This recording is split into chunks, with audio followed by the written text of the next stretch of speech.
Hello, good evening, everybody. Welcome to our Tech Tuesday. Glad to see everybody here online tonight. And my apologies for not being here last week, but I had other training that I had to attend. So we're going to pick up from where we left off last week or last time. And I've been talking about protein, which is probably the most important thing in our system, because without protein, we don't exist. And with that protein, we obviously need amino acids to help that protein to work correctly. So I've done that over the last couple of weeks, where we've covered protein and what it is and how it is and how it works and where we get it from. And I'm going to continue. So let me share my screen, because it is quite important as to when to take the protein as well.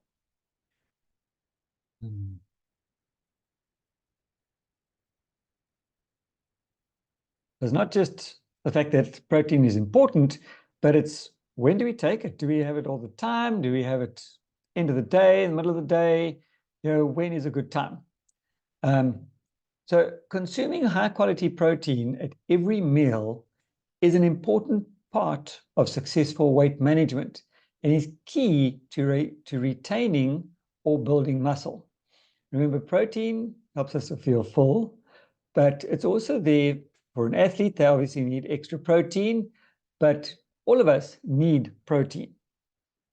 High quality protein is defined as being highly digestible and containing all the essential amino acids in the proper ratio for human nutrition. So it's one thing getting protein, but if it's not digestible and it doesn't have the correct amino acids, you're probably not going to be able to utilize it as well as what you should be. So the accepted standard for rating protein quality is known as the Protein Digestibility Corrected Amino Acid Score, which is quite a mouthful on its own. So we shorten it to PDCAAS. And if you look at our protein supplements, you will see that this is generally written on there. The higher the PDCAAS, the higher the quality of the protein. There are several reasons that higher protein diets are useful to weight loss as well as weight management. Remember, diet is what you eat. Nutrition is what your body absorbs. And if you follow a diet, as is commonly known, if it's not sustainable, you're pretty much wasting your time, because you're going to go on this crash diet, you're going to lose the weight, and within a week or two of having attained your goal weight, if you don't stick to the diet, it's all coming back again, usually with interest. And that's what you've got to be very, very careful about. So these fad diets are not always a good thing. First, the body burns more calories metabolizing protein than it does metabolizing fats or carbohydrates. So shifting to a higher protein diet will help your body burn more calories. And this is why protein is the key to any weight management diet. Then it is known that protein is really satiating, means it keeps you full for longer, so you're less likely to snack. And this is what gets people into trouble, because it's not only what they eat, but it's when they get hungry again. Think about it. You have a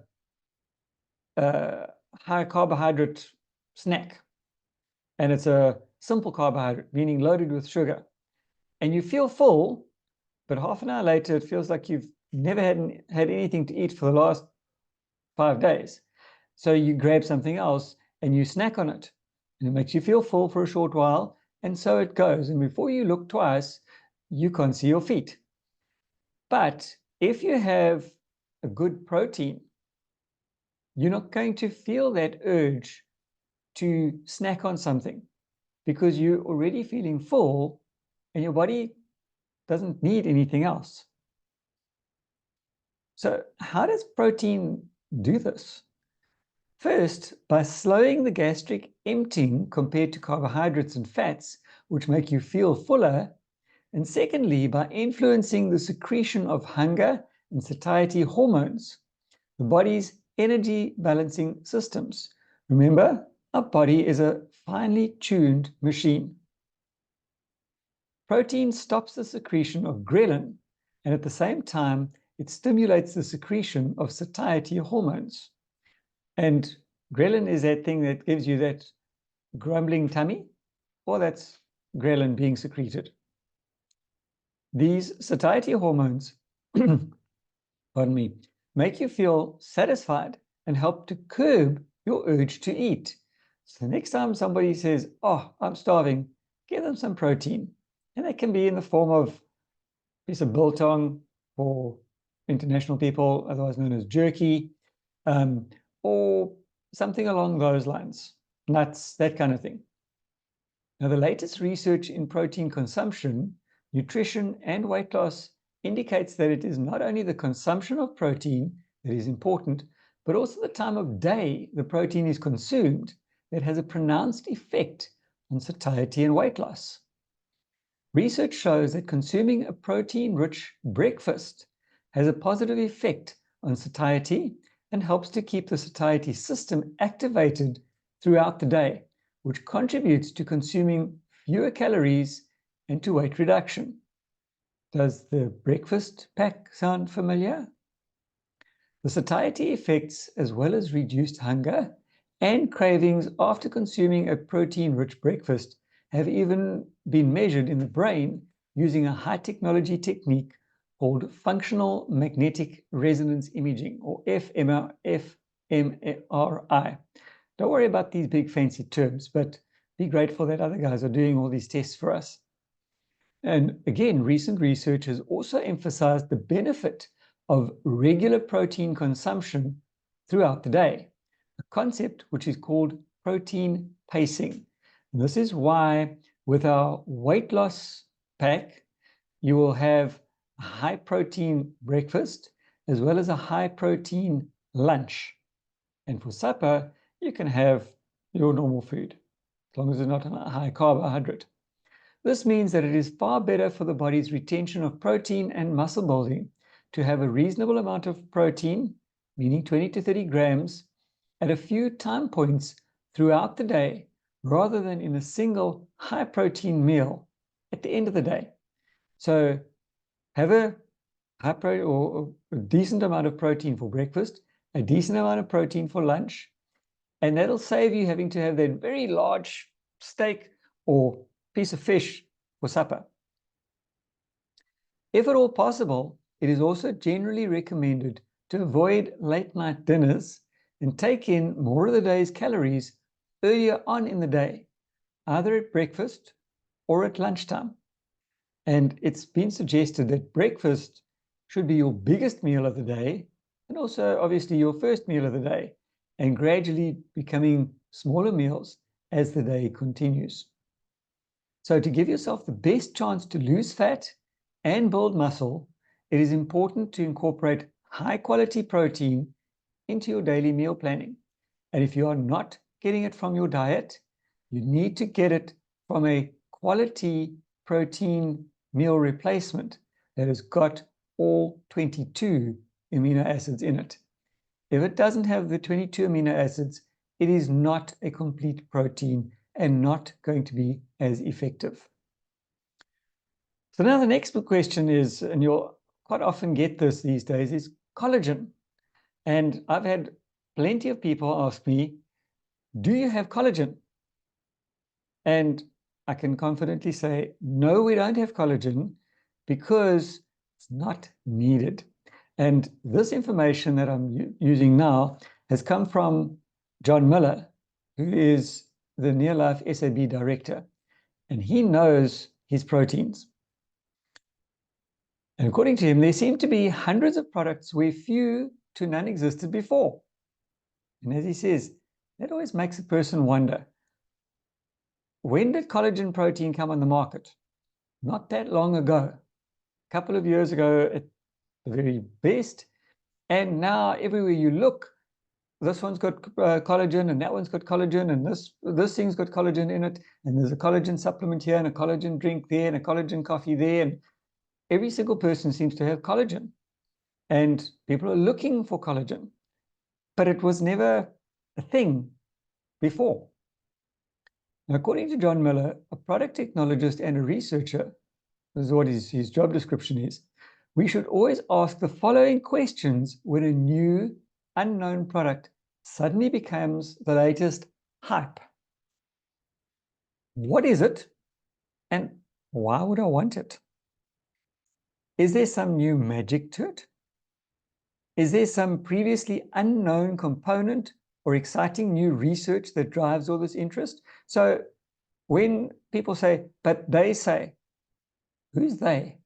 Why do they say it? Do they have the science to back up what they say? So the big question now is, what is collagen? Collagen is a connective tissue material in your body. So we all have collagen in our system. It's found in your bones, your joints, your tendons, your ligaments, your skin, your hair, and your fingernails. It sort of holds everything together, providing flexibility and elasticity. So think of it as the glue that holds everything together. Now, the word collagen is derived from the Greek word kolla, meaning glue. And it refers to a time when boiling the connective tissue or the hide of animals was the process by which glue was made. What they used to do when they boiled down cattle hooves or horse hooves and made glue. You might remember the old folk tale about sending the broken down old farm horses to the glue factory when they could no longer work. It was actually more truth than fiction. Essentially, the same process is used today to extract the collagen. They just don't make glue out of it anymore. They make a collagen supplement instead. There are currently 28 different types of collagen that we know of. And they are divided into a few different groups based upon the structure they are involved in. The 5 most common of these are type 1, which is from skin, tendons, organs, and bone. Type 2 from cartilage. Type 3 from organs such as in the liver or lymphatic system. Type 4 from the membranes between the skin and the underlying tissue. And type 5 from cell surfaces, hair, and placenta. And according to WebMD, some types of collagen have known adverse side effects when ingested.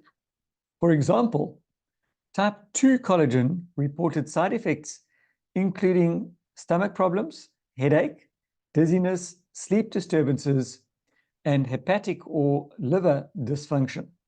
So anytime somebody asks you about a collagen supplement or wants to sell you a collagen supplement, ask them what type of collagen, where does it come from? So what is a collagen protein, which we see a lot of? And this is an animal-derived protein. It is literally the protein portion of collagen. In our body, it is the primary component of all tissues, including skin, the main structural protein of bone, cartilage, and tendons. It actually accounts for 25 to 30% of the total protein content within the human body. It is synthesized in the body primarily from a group of 4 amino acids, namely glycine, proline, hydroxyproline, and alanine, plus vitamin C, zinc, and copper, as well as the action of several enzymes. So it's quite a complex thing. So where do they get these collagen proteins from? The vast majority of collagen protein on the market comes from the skin, connective tissues such as cartilage, tendons, and ligaments, hair, and bones of animals. So in other words, they've taken the skeleton and the hide of the animal and processed it down into that powder that they're selling us as collagen protein. Some of this comes from eggshell membrane and chicken feet and even fish skin. So the food industry doesn't do a lot of wastage. They try and utilize as much as what they can. These sources are usually considered the waste products of the animal-based food industry. So by using the waste products and processing it into this collagen protein, they then need some really sharp salespeople to convince people to use it. That doesn't make them bad, but it is worth knowing. Yeah, it's always a good thing to know what goes into your body.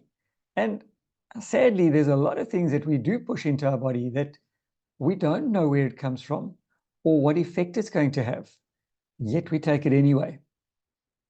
So the big question is, why would I want this collagen protein? As the name seems to tell us, collagen protein is about protein.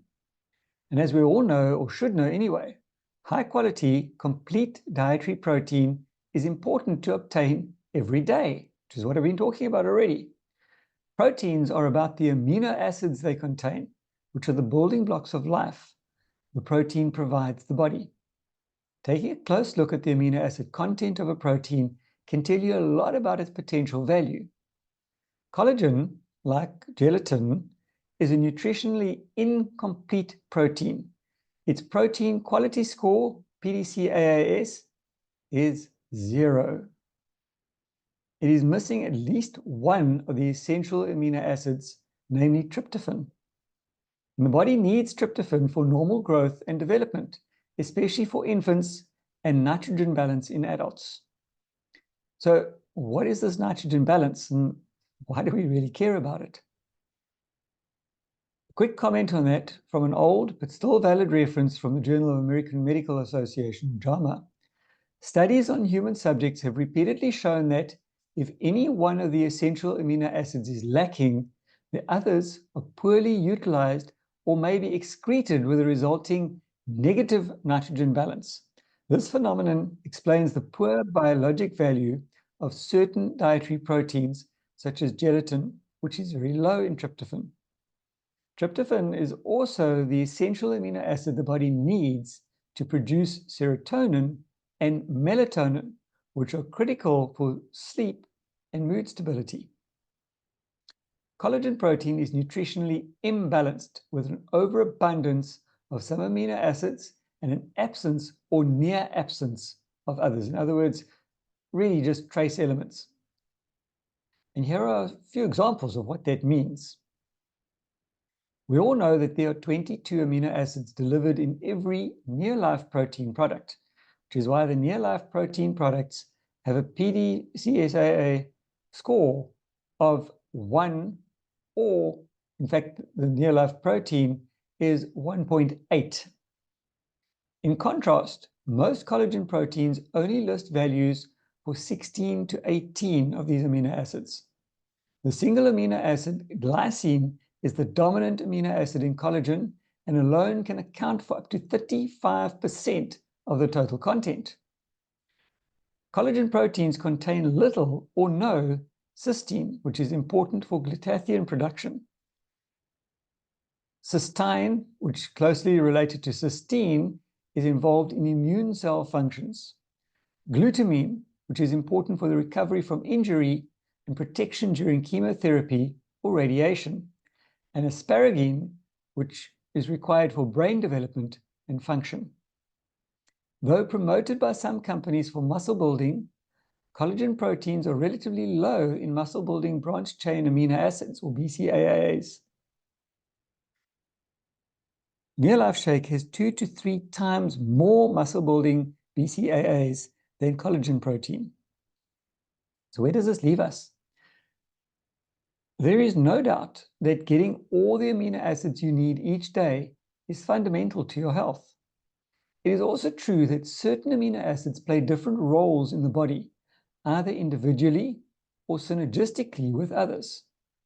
Collagen, because it is a protein, contains some amino acids, but it is also terribly imbalanced, at least for humans, missing some amino acids while delivering very low levels of others and an overabundance of a few.